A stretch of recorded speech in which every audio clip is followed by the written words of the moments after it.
it's very touching to moment na to. Pero, syempre, ang tagal na rin naman talagang lumalabas yung hiwalayan nyo, no?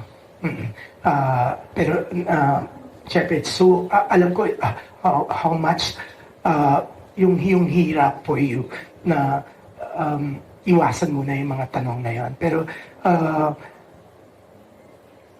kami dito, mostly, talagang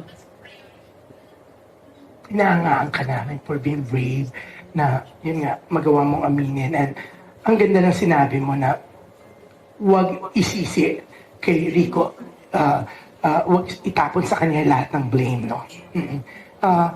Ang sarap lang na kahit nauwi sa hiwalayan yung relasyon nyo, yung talagang pinipilit mong ipagtanggol siya, pinipilit mong huwag siyang kumbaga, syempre, iba kasi magwa 1+1, ano nangyari, kahit sinabi mo na ikaw yung nagsabi sa kanya, yung maraming question, marami kang pinagdadaanan.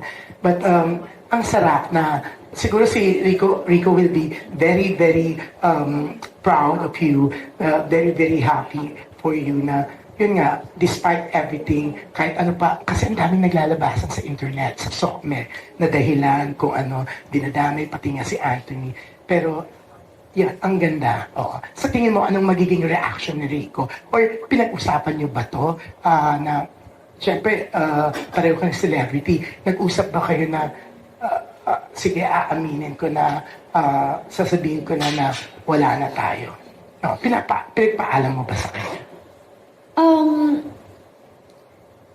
Ako kasi yung mas active in terms of events, press cons. So I asked him, paano natin to gawin?